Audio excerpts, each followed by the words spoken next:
Hello student, मैं Shivam Dubey welcome करता हूं आपका इस चैनल पे। और देखते हैं एक्सरसाइज 8.2 को। और 8.2 का ये फर्स्ट क्वेश्चन है, ट्रिग्नोमेट्रिक जो टेबल है उसका ट्रिक का मैंने एक वीडियो बना के इसी चैनल पे डाल रखा है। अगर आप कहेंगे तो इसको डिस्क्रिप्शन बॉक्स में हम लिंक कर देंगे। अब देखते हैं इस क्वेश्चन को। पहले ट्रिग्नोमेट्रिक टेबल को अच्छी तरह से तैयार करोगे तभी ये क्वेश्चन कर पाओगे।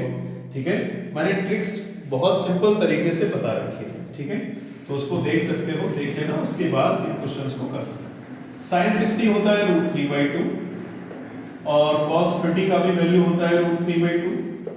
sin 30 का वैल्यू 1/2, cos 60 का वैल्यू 1/2। √3 3 हो गया, 3/4, 2 2 जा 4 और ये 1/4, तो 4/4 देन 1 इसका आंसर हो गया। सेकंड क्वेश्चन को देखते हैं। 2 tan 45 होता है 1 स्क्वायर। ठीक है, cos 30 का वैल्यू होता है 1 √3/2 और sin 60 का वैल्यू होता है √3/2। तो जैसा देख पा रहे होंगे ये दोनों कैंसिल हो गए और 2 × 1 का स्क्वायर 1 होता है, तो आंसर आ गया 2। अब आगे चलते हैं, देखते हैं इसको। cos 45 होता है 1/√2 और sec 30, cos 30 का उल्टा, cos 30 होता है √3/2, sec 30 होगा 2/√3 और sin 30 होता है 1/2, cosec 30 उसका रेसिप्रोकल 2/1 या 2 हो जाएगा।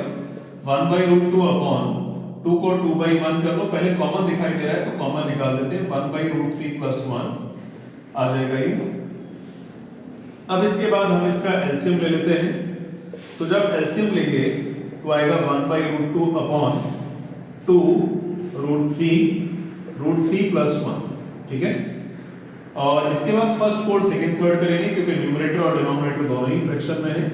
√3 अपॉन ये मिलेगा हमें 2√2 फर्स्ट 4 यानी √3 का 1 के साथ हो गया मल्टीप्लाई और 2 का √2 के साथ √3 + 1।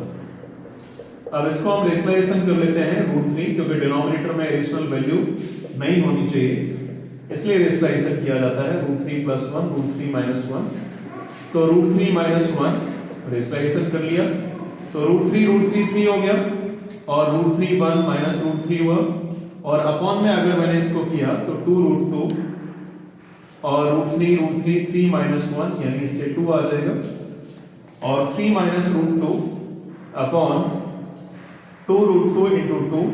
फाइनली जब हम इसको सॉल्व करेंगे तो सॉल्व करने से हमें वैल्यू मिलेगी 3 - √3 अपॉन 4√2।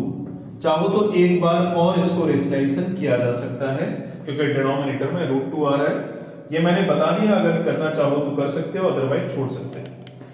मेन क्या होता है इसमें वैल्यू पुट करना। अब इसके बाद आगे वाला पार्ट देखते हैं। sin 30 जानते हो वैल्यू 1/2 होता है और tan 45 1 होता है। cosec 60 sin 60 होता है √3/2, cosec 60 हो जाएगा 2/√3 होल अपॉन sec 30 का देखो वैल्यू cos 30 होता है √3/2, तो sec 30 होगा 2/√3। cos 60 देखते हैं 1/2 होता है cos 60 और tan 45 1। ठीक है, मुझे लग रहा है ये बात समझ में आ गई होगी। 1.5 3/2 होता है और -2/√3 होल अपॉन 2/√3 1.5 ये भी 3/2 होता है। ठीक है, अब यहाँ पे थोड़ा ध्यान दो, दोनों ही नंबर सेम लिखे हुए हैं, बस प्लस और माइनस का डिफरेंस है। हम इसमें क्या करते हैं, रेशनलाइजेशन कर लेते हैं। रेशनलाइजेशन करने से पहले इसका एलसीएम ले लेते हैं, है ना। एलसीएम से थोड़ा सिंपल होगा क्योंकि कुछ वैल्यू कट जाएगी। न्यूमरेटर का मैंने एलसीएम लिया तो 2 से 2 कैंसिल हो गया, √3 का 3 में मल्टीप्लाई किया 3√3, √3 से √3 कट हो गया, 2 2 जा 4 आ गया। डिनोमिनेटर में देखो 2√3 √3 से √3 कट हो गया, 2 2 जा 4 हो गया और 2 से 2 कट हो गया, √3 का 3 में मल्टीप्लाई किया 3√3 आ गया। 2√2 से 2√2 कैंसिल हो गया। ठीक है, अब देखो 3√3 - 4 अपॉन 4 + 3√3, इसको भी हम इस तरह से लिख लेते हैं 3√3 + 4, क्योंकि प्लस में आगे पीछे नंबर हो जाए कोई प्रॉब्लम नहीं है। 3√3 - 4 रेशनलाइजेशन किया, क्यों किया, क्योंकि डिनोमिनेटर में इरेशनल वैल्यू आ रही थी। 3√3 - 4, अब ये तो देखो होल स्क्वायर बनेगा तो 3√3 माइनस 4 होल स्क्वायर और डिनोमिनेटर में आइडेंटिटी आ जाएगी 3√3 होल स्क्वायर और माइनस 4 स्क्वायर। तो जब हम सिंप्लीफाई करेंगे तो 3 का स्क्वायर होता है 9, √3 का स्क्वायर होता है 3, 27 आएगा और 4 का स्क्वायर 16 और माइनस 2ab आएगा 2 3 जा 6 6 4 जा 24√3।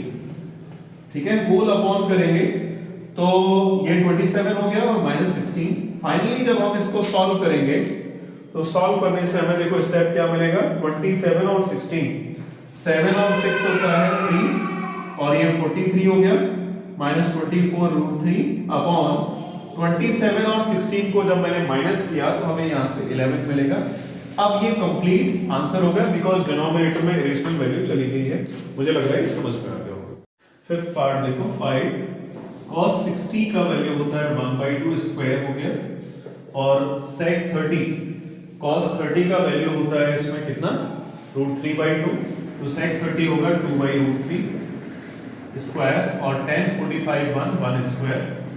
डिनोमिनेटर में ध्यान दो sin square theta plus cos square theta angle same है यानी इसकी वैल्यू 1 होगी, लेकिन अभी यहाँ पे इसकी वैल्यू हम पुट कर लेते हैं। sin 30 होता है 1/2 स्क्वायर है ना, और ये भी होता है कितना cos 30 √3/2 स्क्वायर। तो देखते हैं इसके बाद 5 1/2 यानी 1/4 आएगा प्लस 4 इंटू sec 30 cos 30 यानी 2/√3 आ गया यानी 4/3 बनेगा और माइनस 1 अपॉन में 1/2 यानी 1/4 √3/2 स्क्वायर मतलब 3/4। इसको जब हम सॉल्व करेंगे तो 5/4 आएगा और यहाँ से 16/3 होगा माइनस 1 और डिनोमिनेटर में देख रहे होंगे 1/4 3/4 4/4 यानी 1 आ गया। अब इसके बाद न्यूमरेटर को केवल हमें सॉल्व करना है। 4 और 3 का एलसीएम 12 आएगा और 4 3 जा 12 और 3 5 जा 15 प्लस 3 4 जा 12 और 16 4 जा 64 और माइनस 12 और 15 और 64 को जब हम सॉल्व करेंगे तो 79 आएगा माइनस 12/12। तो अब इसके बाद इसको माइनस कर लेते हैं। 9 में से 2 गया 7 और 7 में से 1 गया 6/12। ये मेरा इसका फाइनल आंसर हो गया। देखते हैं इसमें सेकंड वाले क्वेश्चन का सॉल्यूशन। 2 tan 30 का वैल्यू 1/√3 और अपॉन 1 प्लस tan 30 यानी 1/√3 स्क्वायर है तो स्क्वायर कर दिया 2/√3 हो गया अपॉन 1 प्लस 1/√3 मतलब स्क्वायर करेंगे 1/3 आ जाएगा 2/√3 और डिनोमिनेटर में फ्रैक्शन है तो इसको भी बाई 1 करके एलसीएम ले लिया 3 आएगा और 3 + 1 √3 से 3 को कट किया √3 आ जाएगा।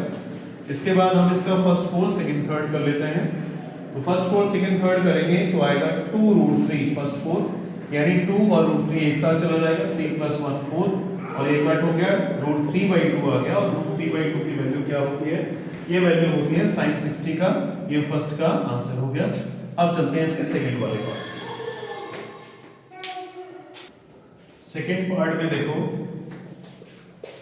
1 माइनस sin 45 का वैल्यू 1 होता है तो ये 1 स्क्वायर हो गया और 1 प्लस sin 45 1 स्क्वायर यानी 0/2 यानी 0 आएगा। तो 0 देखो किसकी वैल्यू होती है, ये सीधा सीधा फोर्थ ऑप्शन हमें मिल गया।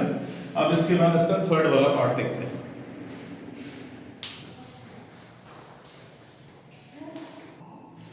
देखते हैं sin 2a आ गया है तो थोड़ा सा वैल्यू यानी फॉर्मूला हमें याद रखना पड़ेगा 2 sin a cos a।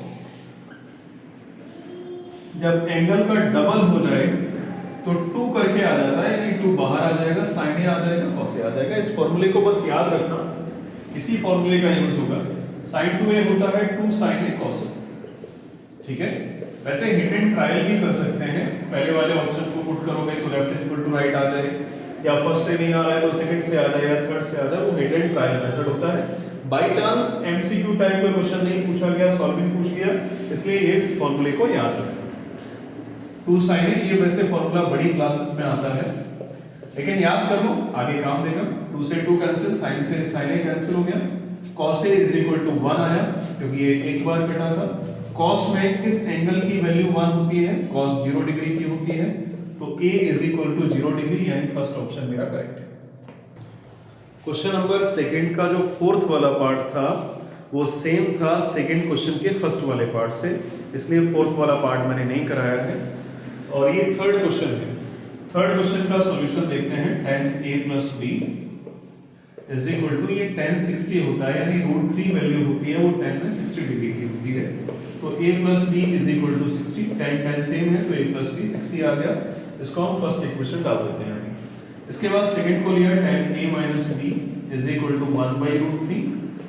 तो tan में हमें देखना है किस एंगल की वैल्यू 1/√3 है। क्यों देखना है? क्योंकि लेफ्ट में tan है। तो tan 30, तो a minus b is equal to 30 degree आ गया। ये मेरे पास दो इक्वेशन आ गई। इसके बाद इसका हम सॉल्यूशन देखते हैं। अब दो इक्वेशन है, x plus y is equal to x minus y type हो गया। तो इसमें हम एलिमिनेशन मेथड लगा देते हैं, पेयर ऑफ लीनियर इक्वेशन में पढ़ा था। 30, तो b से b कैंसिल हो गया, 2a इज इक्वल टू 90, तो a इज इक्वल टू 45 आ गया।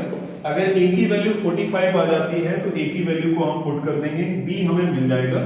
इक्वेशन फर्स्ट को ले लेते हैं और a plus b is equal to 60 था, तो a था 45 degree plus b is equal to 60।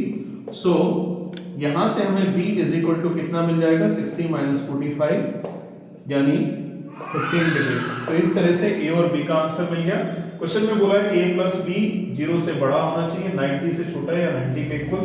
दोनों को ऐड करके हम देख लेते हैं a plus b कितना आ रहा है, 60। यहां से भी पता चल रहा है 60। क्वेश्चन नंबर 4 को देखते हैं। इसमें ट्रू और फॉल्स पूछा है। sin a plus b is equal to sin a plus sin b, ये बिल्कुल गलत है। मैं इसका प्रूफ करके दिखा दे रहा हूं। अगर a की वैल्यू हम 30 लेते हैं और b 60 लेते हैं तो मेरा कितना बनेगा, 30 प्लस 60 90 हो जाएगा। sin 90 कितना होता है 1, और a मैंने 30 लिया था और b को 60 लिया था, तो sin 30 sin है ना, तो sin 30 आएगा 1/2 और sin b यानी sin 60 आ जाएगा √3/2। क्या ये इक्वल है? बिल्कुल नहीं है। तो ये पहला वाला जो है वो फॉल्स है। तो बोला है the value of sin theta increases as theta increases. Trigonometric table पे ध्यान दिया हो तो हाँ बिल्कुल ऐसा ही होता है, बिकॉज sin 0 डिग्री की वैल्यू 0 होती है, sin 30 वैल्यू की 1/2 होती है, 1/2 का मतलब 0.5, sin 45 का वैल्यू 1/√2 होता है, यानी 1/1.414 यानी 1/1.4 0.7 समथिंग आएगा।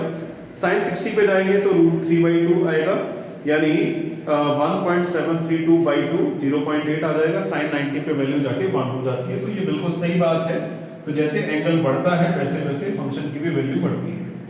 थर्ड में बोला है cos थीटा बढ़ता है तो थीटा इंक्रीज होता है, नहीं। साइन का जो जस्ट ऑपोजिट करके लिखा जाता है वो cos में होता है। अगर साइन इंक्रीज करता है तो cos डिक्रीज करता है। इसका मतलब ये बिल्कुल रॉन्ग है, बिकॉज साइन 0 पे ही वैल्यू 1 हो जाती है, सबसे बड़ी आ जाती है। उसके बाद जैसे बढ़ते जाते हैं एंगल बढ़ता है, वैल्यू बढ़ती जाती है। साइन थीटा cos थीटा के इक्वल है। ये केवल एक ही जगह होता है 45 पे, बिकॉज sin 45 1/√2 cos 45 1/√2, इसके अलावा बिल्कुल इक्वल नहीं होता। चेक कर सकते हो, अगर हम sin 30 लेते हैं तो cos 30 भी लेना पड़ेगा। sin 30 का वैल्यू 1/2 होता है, cos 30 का वैल्यू √3/2 होता है। क्या ये दोनों इक्वल है? बिल्कुल नहीं है। इसका मतलब ये बिल्कुल गलत है। लास्ट वाला आता है cot a। tan a की वैल्यू जो होती है वो 0 होती है, तो cot a की वैल्यू इंफिनिटी होगी, और इंफिनिटी का मतलब होता है नॉट डिफाइंड। ये बिल्कुल सही है। तो इस तरह से फर्स्ट रॉन्ग है, सेकंड करेक्ट है, थर्ड रॉन्ग है, फोर्थ रॉन्ग है, फिफ्थ करेक्ट है। तो इस तरह से मेरी 8.2 एक्सरसाइज कंप्लीट हो जाती है, और 8.3 जो एक्सरसाइज है वो सिलेबस से अभी डिलीटेड है, और जब भी सिलेबस में आ जाएगी तो हम उस एक्सरसाइज को भी कंप्लीट करा देंगे। इस तरह से मेरा ये जो 8th चैप्टर है इंट्रोडक्शन ऑफ ट्रिग्नोमेट्री वो कंप्लीट हो गया। अब हम लोग करेंगे 9th चैप्टर को। Okay, thank you.